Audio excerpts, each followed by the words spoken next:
how important is the agri economy to this kind of growth aspiration? Because the word used in the report is aspiration. How critical is it, and do you think in the current scheme of things the agri economy can play a significant role to fulfill this kind of growth aspiration?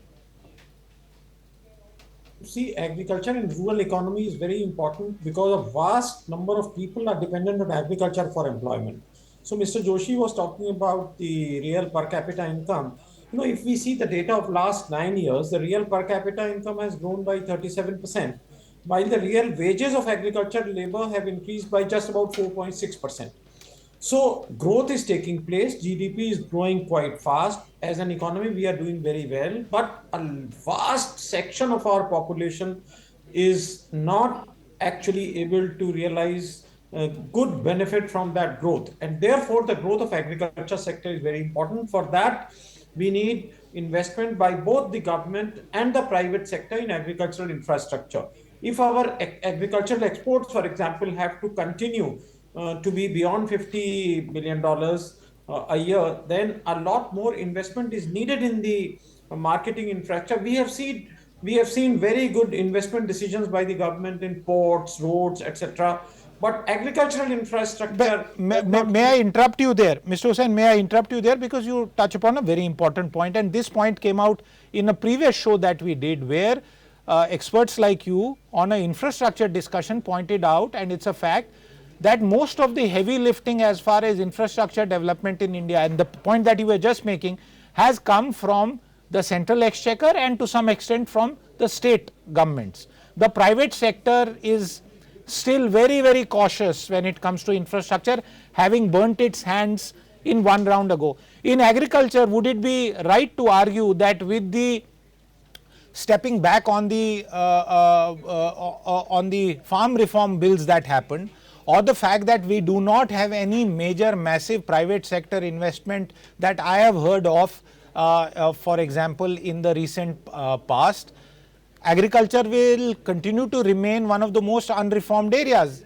Is that assumption correct? You see, I do not want to go into the merits of the farm laws because people have written a lot about it. But it is true that we need a lot more investment by the governments. And even if the center has not been able to reform agriculture marketing, surely the states have the full powers to reform agriculture marketing in their own states. But you see, reforming of agriculture marketing is one thing, and investing in improving the infrastructure is another thing. For example, how many APMCs in India have the facilities of testing for residual limits of chemicals and pesticides? The residue limits are going down in EU and other countries. Even in the Gulf, the residual limits for rice, etc., are going down. So our agriculture, farmers, and the supply chain has to address these issues well in time so that we can export the surpluses we produce. Narendra Taneja, before I go to Shaukat, I want to ask you this question. Do you, in your view, see any prospects of the private sector stepping in, not in infrastructure alone, that is a previous discussion, but for example in the agriculture sector? And is this the biggest government, the reform of our agriculture sector, which could not happen due to various well-known issues, is that likely in what markets expect to be a third term for the Modi government? Well, good question. You see, I heard Mr. Hussain very carefully, and I agree with him 100% on, particularly on Punjab and paddy. Is a very, very critical factor. I mean, though this agriculture is not exactly my domain, but I do follow it very closely. But you see, I think the agri reforms, the government will need to bring them back one way or another.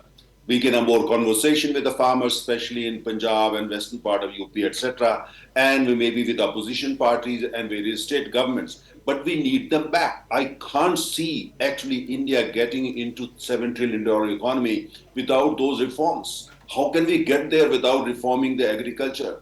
Without reforming, making sure the agriculture is kind of reformed into a world-class, enterprise for the farmers across the country. So I think we will need to, what I hear from my own sources is that that's very much on the radar of the government. You may change the name, you may change the color, you may change the flavor, but one way or another, those are going to come back.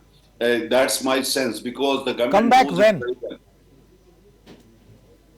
those in the government and in the ruling party I interact with, they know it very well.